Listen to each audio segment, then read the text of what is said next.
And we are live. Welcome to Head On with Michael. And why is no one talking about this? Finding your greatness. Have you lost it? Have you found it? Do you know how to get it? Welcome to my show, Head On with Michael. For those who are coming in live and those who will be coming in later on, today, tomorrow, months, years, however it goes. Tonight, we're our special guest, HET-HERU, who's uh, frequently been on the show here, and we're going to be talking about uh, basically finding your greatness. And so, how to begin to be great, how to find greatness when you fail, and also how to stay great. And, it's something that being great is, well, it's a word. You know, it's maybe how you feel about things about yourself, though, and then how you do your task. So let me just say this: as great as someone is, it's best to be great at being humble also. And it also gets you places um, well, where you think you might not get, okay? And always being grateful. So if you see grateful and greatness, they kind of come in handy on both sides. So without further ado, let's bring in our friend Het-HERU. How are you? I'm wonderful. Thank you. How are you doing? I'm doing good. So, how to be great? You know, first of all, Mm, it starts with a word, right? So, mhm. how would you describe Mm. greatness? I always, as I've shared with folks before I do this, I always surrender to the ancestors and ask them, my spiritual guides, whom I call the ancestors, and ask them what it is that they would like me to be a channel to bring forth to you. Because we're all operating in the same goal, and that is to help bring enlightenment and peace in these difficult times. This is a time that was foretold of thousands of years ago. This is not a surprise to any of our ancestral spiritual guides, because they could see what was ahead and that we would be a part of it. It's just like the young people, and that we older adults, we look at the young folks and we say, "Oh my God, they're so different than the way we were," and they're this and they're that, and we don't often say very positive things about them. But to be honest with you, this is their world that they've come into and that they are participating in to help the evolvement of the planet. So I asked my guides, um, when we thought we were going to be on Wednesday, I asked them Tuesday night before going to sleep, what is it you want me to say? Because oftentimes that's the time that these answers will be revealed to you during your sleep or as you were awakening. And so I had a dream, and I'm awakening from this dream, and it was basically about greatness and the fact that as a yoga teacher, that is my goal. Okay, it's not only it's more so about supporting your greatness.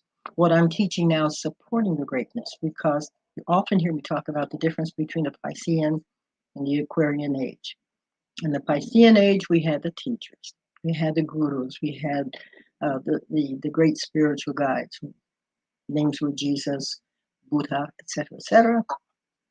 And their message was to help you find the greatness within. They were the ones that led us from darkness to light. That's what the word guru means. But as an Aquarian age teaching, or even yoga teacher, it's not, our understanding is that greatness is already within you. That's already has come up and evolved. My role as an Aquarian age yoga teacher is to help you uh, participate, recognize it, and participate in it, to acknowledge it, to act from that greater awareness of who and whose you really are. So most of the time, when you tell someone, "Oh, I teach yoga," they immediately go to the yoga postures, which are wonderful. For me, I'm very grateful for the years that I put into practicing the yoga postures. But again, it's something I've shared with you before. What these postures helped was for me that, along with meditation and affirmation, all those good things, they helped me to discover the greatness. Okay? But this is a path I've been on over 50 years. So that has to evolve. And when the awareness of the Aquarian age approach to practicing yoga started coming into um, my teaching, in my understanding and what I call so understanding, then I had to shift that. Spending hours doing yoga postures was a wonderful investment of time and energy and discipline. The fact that, Mike often talks about how much I love dancing, the fact that even though I've been on planet Earth for 73 years, that I can still go out and have a great time and dance and have enough energy. And my favorite form of dance is salsa, which requires a certain amount of energy to do that, especially the way I've been taught and the way I do it. But those years that I put into doing yoga posture was like an investment. I'm living off of the interest of that. It's never too late. You can do it now. But during those years, I began to understand something about myself that I didn't know before. An experience I had, and something I've shared with some of you, was standing on my head. Okay, serious yoga students, that's one of the things we learn to do, to stand on my head. And while standing on my head, I felt that I fell asleep. And when I came back, it wasn't up there for very long, but when I came back, I was like, what in the world was that? And it was years later, I mentioned this experience to another yoga teacher. And he says, well, HET-HERU, you know what you did? Well, I kind of do, but what's your opinion of it? You went into samadhi. Samadhi, the Asian equivalent to samadhi, Chinese Buddhist equivalent would be nirvana.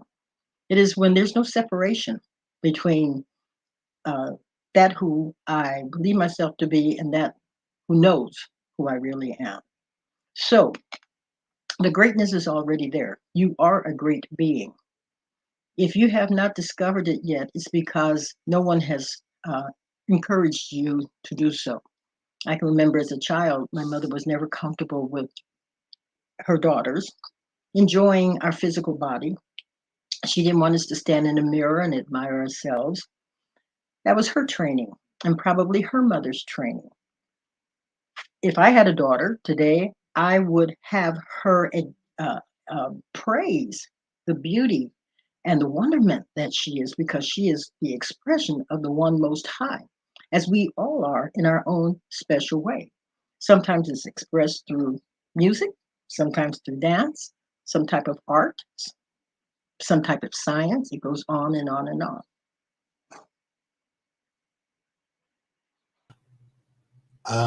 I couldn't stand on my head. It would mess my hair up. It's the Okay, halo. It's in the way. It's the halo you know, um, or the the, horns.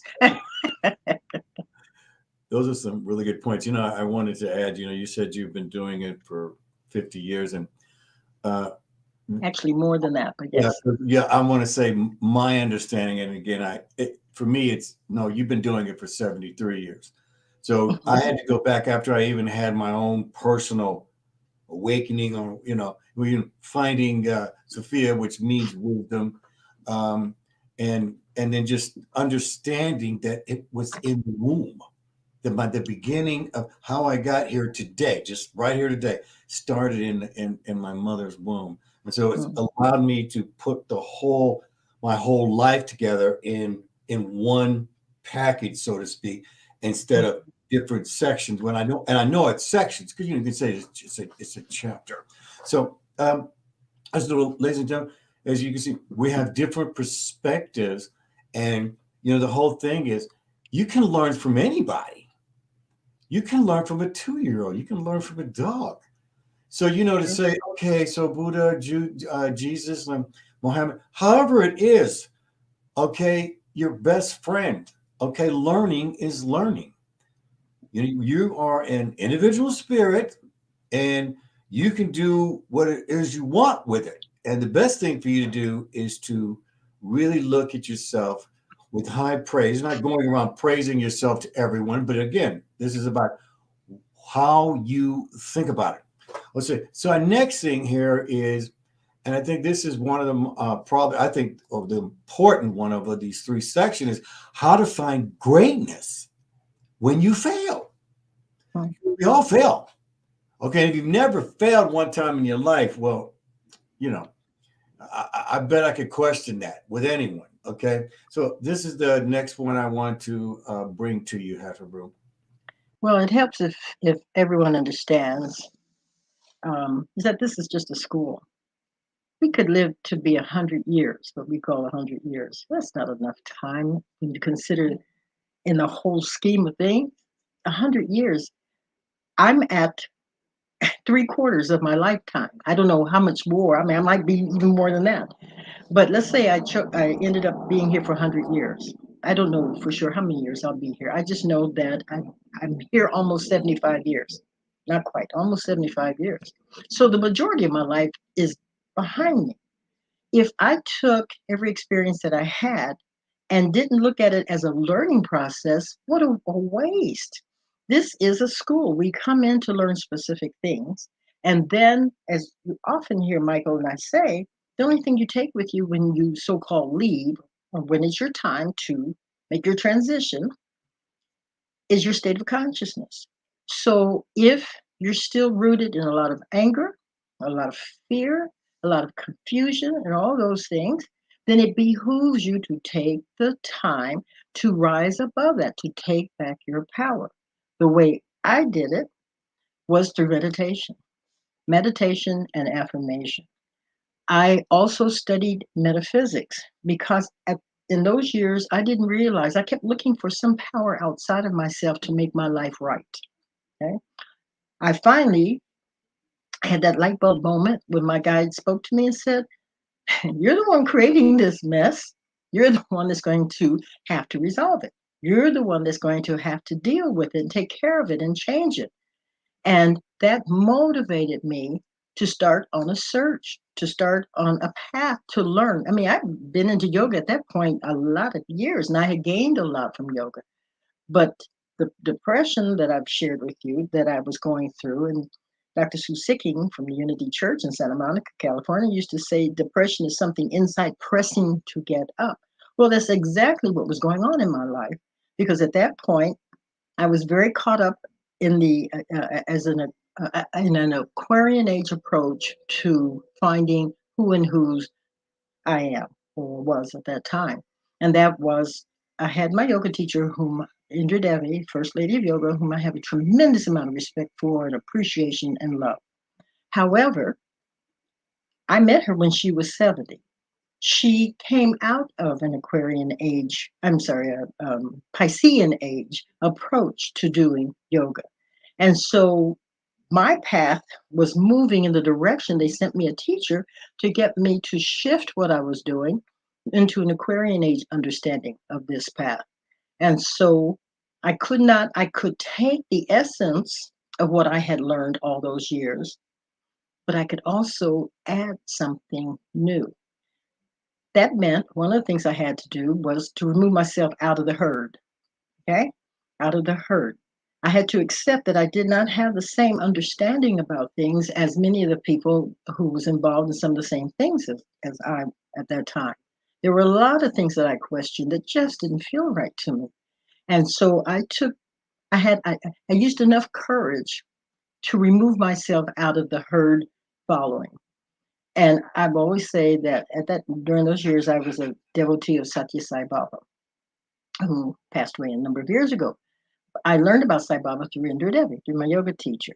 And I, until today, feel that Sai Baba literally kicked me out of that particular group path that I was in so that I could start listening to something else. It's like George Washington Carver, I use this example often when asked how he came up with so many ideas to use the peanut. He says, when you love something long enough and hard enough, it whispers its secrets to you. I had to shift into a state of appreciation of myself. I could love myself long enough, hard enough that the infinite that could whisper, sometimes yelled, these secrets. And that was basically, I am that. I am. I still use that mantra today. I am that. I am. And to operate in this world from that understanding, instead of, well, you're going to make my life better, or you're going to come along and save me, you're going to rescue me, doesn't work. Lord knows I tried. Doesn't work. But when you take back your power and you begin to embrace the truth of your being, that you are the infinite made definite. What I want to add to that is, and those are really great points. If just you want to be great, you got to do the little thing. Number one, you want to be great, don't be late. Okay? You want to be great, learn from your mistakes. I was talking I to like that. a young man, 24 years old. He came to check my air conditioning out, and he literally was asking me how to be a man. And Hmm. these short conversations I had with him, I go, "You ready?" He wants to marry this lady. He's been with her for 4 years, and Mhm. but he wants to provide a living for her. And he was apprenticing, and I go, "Well, you want to get better? You learn from the guy who's your boss. Learn from him. Don't be afraid to ask questions. Okay? If you keep making the same mistake again and again, what's going to happen, guys? Well, it creates a pattern of always making mistakes.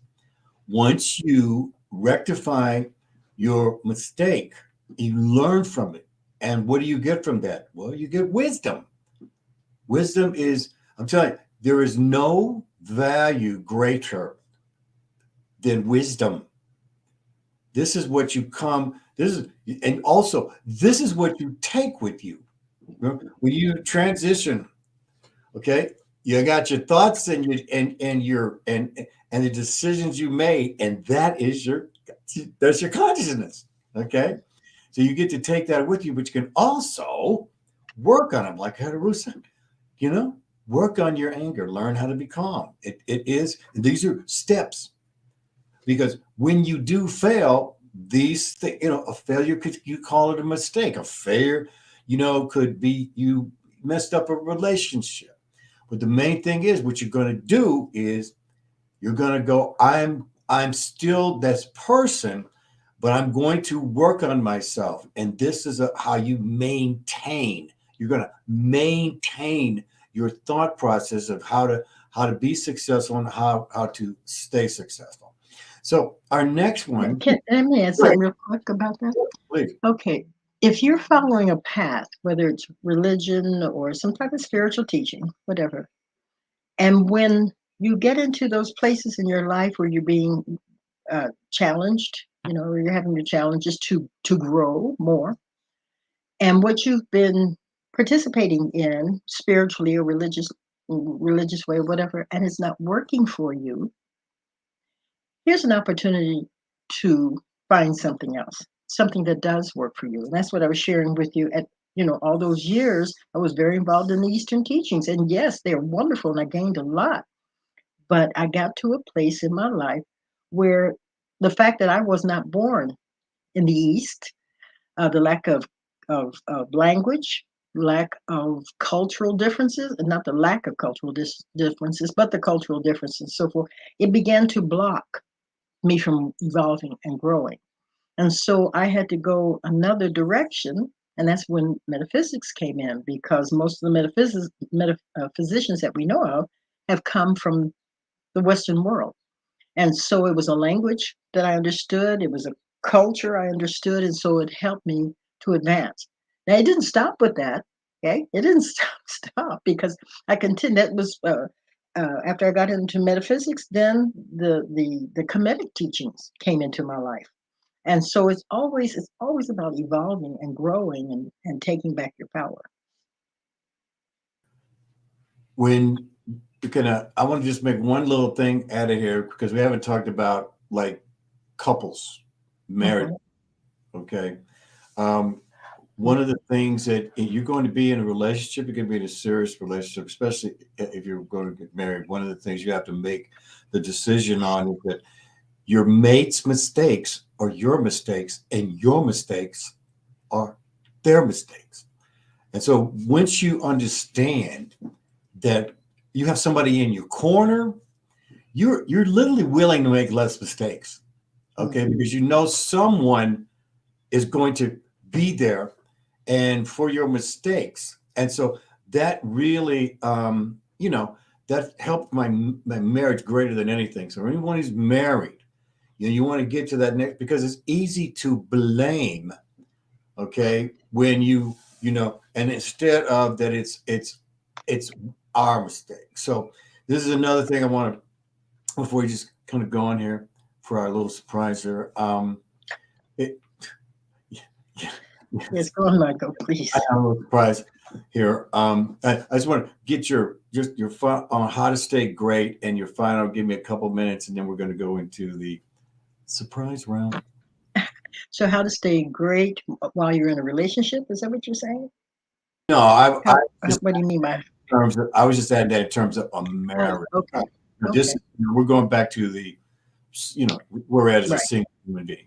Okay. Remember the ancient people of Kemet, which the Greeks and Romans would change the name to Egypt, lived their lives by the seven principles of Ma'at, which means truth. The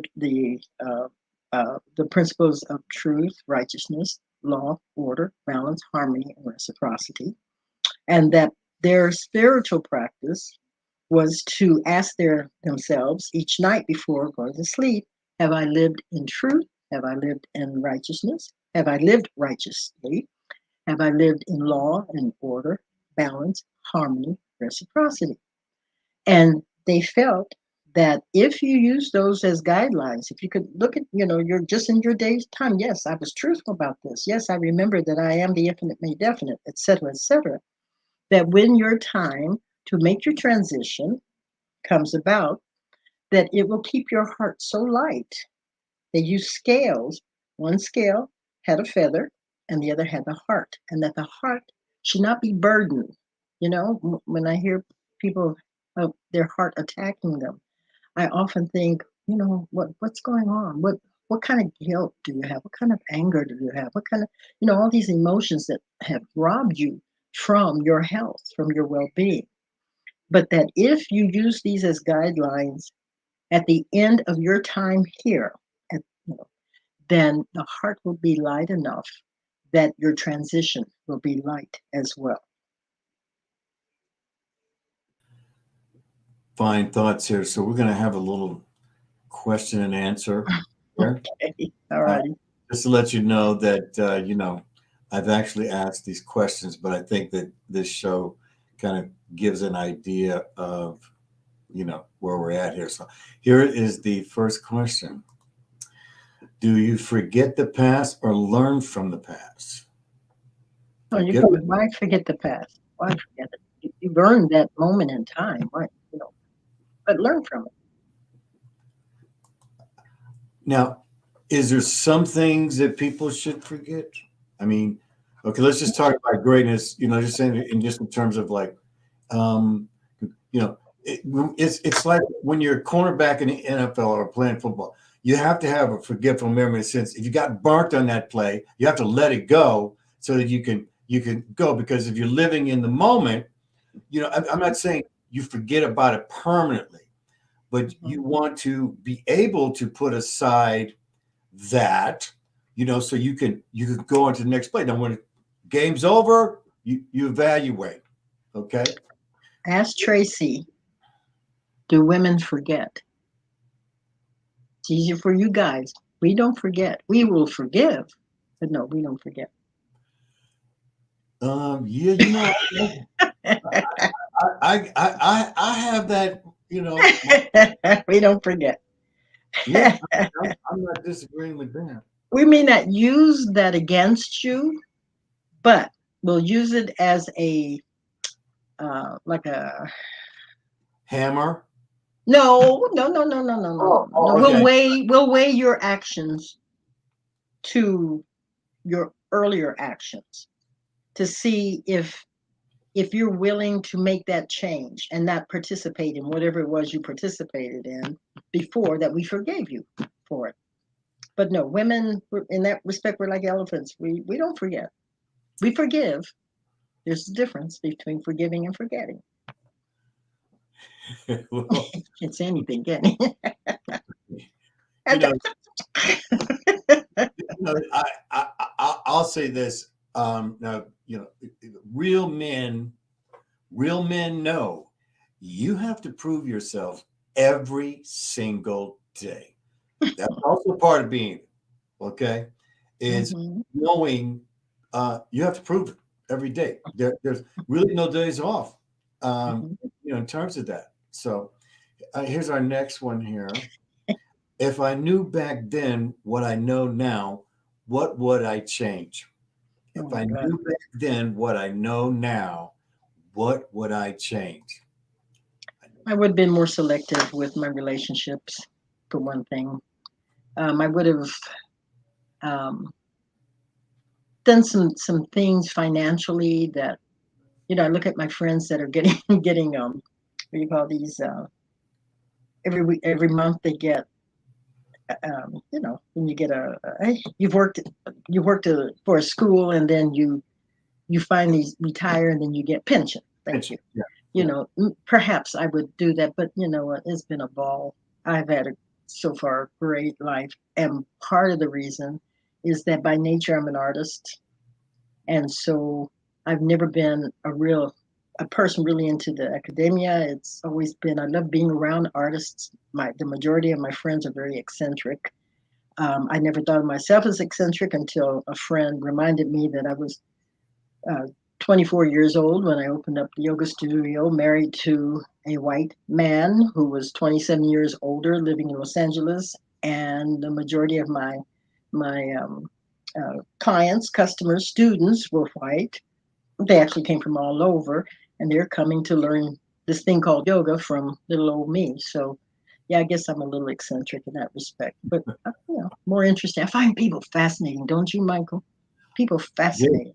I do. Yeah. And speaking of, um, this two more for you. Okay, so Okay. one message for young people, Now, for women, young women, just people in general. well, I'm going to say this to young Okay, women you because say it's one. something I've just learned. Okay, When you decide to get married, don't give up your last name. Don't do it. I just had the experience. Now, I don't know if this is the way it is all over the United States, but I live in Nevada. And in order for me to change my driver's license from California to Nevada, they didn't like the fact that my birth certificate, which they needed, had my maiden name, and my other name was my married name. And so I had to put the time and the expense forward to prove that, yes, I had been married to this man. Men don't have to do it. It's unfair and it's sexist. So don't do it. Now, in general, I would say you have feelings about that? because it's so unfair. There's so many, but that one is just recent. In general, for young people, enjoy your life, but what we've been talking about this evening is get to know who you are, really know who you are, and be patient and be loving and be respectful. That there is a universal law that what you give out comes back to you tenfold. So if you're not um, having the kinds of relationships that you want in any way, whether it's work relationship or romantic relationship, whatever, come to self. Don't go outside of yourself. Come to self and ask yourself, what could I do differently? What is my life reflecting about my thinking and my feeling, and let me work at changing that. Okay, last one. One message for older people. Don't be so hard on younger people. This is their world. It's not we The same thing happened to us when we were their age. Those that were, our elders, they didn't understand what we were doing. But it was our world. We were part of that changing period. I remember it so well in the 60s when young folks were out demonstrating, and all sorts of things like that, and older folks were going, oh my God, what is this? We've been in this world, da, da, da, da. And so now the younger people are saying, okay, this is the world in which we're shifting into. As I've shared with you often, the planet itself is on its way toward becoming sacred. So be patient with them, but most importantly, Most importantly, walk your talk. Don't, fuss at them and tell them what they should be doing, and you're doing just the opposite because they watch more than they listen. So walk your talk. Be who it is that you are encouraging. You be who it is that you're encouraging them to be. Great words. And before we let you go, we have to bring up your sacred oils. And if you, we, I always want to say we're going to spend a whole show on your oils. So, but go to HET-HERU.com and just take a look at her oils. I've been using them for 15 years. Oh, I think more. This might be my 16th year. And I literally would never buy another essential oil ever. So get a chance to go there. And we're also going to be, going on TikTok live here. And going to really be pushing these oils because, your life can change by smell. I mean, I know you just, it's a hard one to believe, but it is really true. And I want to thank you, HET-HERU, My for pleasure, my friend. it was fun here. And we'll look forward to seeing you again. Okay. Bye, everybody. Take care. Always fun to learn wisdom. Anywhere you can find it. So in this day and age right now, it almost seems like the world doesn't want you to be great. I mean, I personally don't think that we have a great political system. I don't think we basically have a great educational system. I don't think we have a great banking system. But at the same time, you have no choice but to have to work within the system that we've been given or we live in or we were born in. Okay. Especially if you're born in America. It's different than when you're in Somalia or different when you're in Brazil or China or Russia. So this is a great opportunity here that there's still freedom for you to still be great. Now, yeah, it feels like it's shrinking a little bit, but just know this. Do your best and be great. And you fall down, like my daddy says, get up, son. Tomorrow's another day. And I will see you next time on Head On with Michael.